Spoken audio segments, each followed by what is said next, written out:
জুলাই শহীদদের স্মরণে মোংলাই উপজেলা বিএনপির আয়োজনে শোক র্যালি, আলোচনা সভা ও দোয়া অনুষ্ঠিত হয়েছে। শুক্রবার বিকেলে চিলা ইউনিয়ন বিএনপির আয়োজনে বৈদ্যমারী বাজারের দলীয় কার্যালয় থেকে শোক র্যালি বের হয়।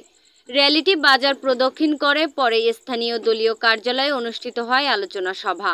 এতে প্রধান অতিথি হিসাবে উপস্থিত ছিলেন বাগেরহাট জেলা বিএনপির যুগ্ম আহ্বায়ক লায়ন ডক্টর শেখ ফরিদুল ইসলাম।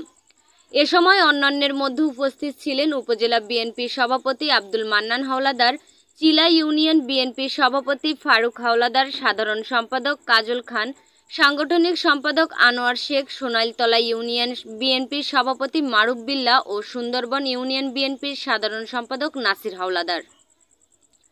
অনুষ্ঠানে প্রধান অতিথির বক্তৃতায় লায়ন ডক্টর শেখ ফরিদুল ইসলাম বলেন, বৈষম্য বিরোধী ছাত্র আন্দোলনের প্রেক্ষিতে ছাত্র জনতা সবাই রাস্তায় নেমে আসে, তাতেই ফ্যাসিস্ট শেখ হাসিনা পালিয়ে যেতে বাধ্য হন। তিনি আরও বলেন, এই আন্দোলনের পেছনে বিএনপির নামে 17 বছরে 1,43,000 মামলা হয়েছে, তাতে আসামি হয়েছে 60 লাখ নেতাকর্মী। আমাদের প্রিয় নেতা তারেক রহমানের নামেও 135টি ও দেশনেত্রী বেগম খালেদা জিয়ার নামেও 35 থেকে 36টি মামলা হয়েছে। 4,771 জনকে ক্রসফায়ার ও পিটিয়ে হত্যা করা হয়েছে। ইলিয়াস আলী সহ 1,204 জনকে গুম করা হয়েছে। আর জুলাই বিপ্লবে বিএনপির 422 জন শহীদ হয়েছেন। সুতরাং জুলাই আগস্টের আন্দোলনেও বিএনপির ভূমিকা রয়েছে।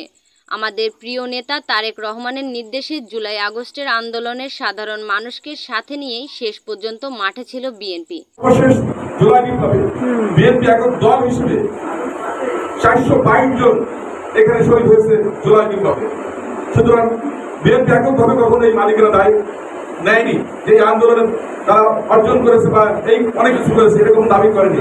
বিএনপি সাধারণ মানুষের সাথে থেকে এদেশের মানুষের অধিকার প্রতিষ্ঠা করার জন্য প্রথম থেকে শেষ পর্যন্ত মাঠে ছিল এবং সর্বশেষ 422 জন আত্মহত্যা বা শহীদ হওয়ার মধ্য দিয়ে আমাদের অর্জনে আমরাও শরীক ছিলাম।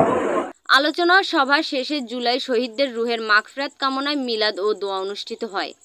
Desk report, Mongla Times.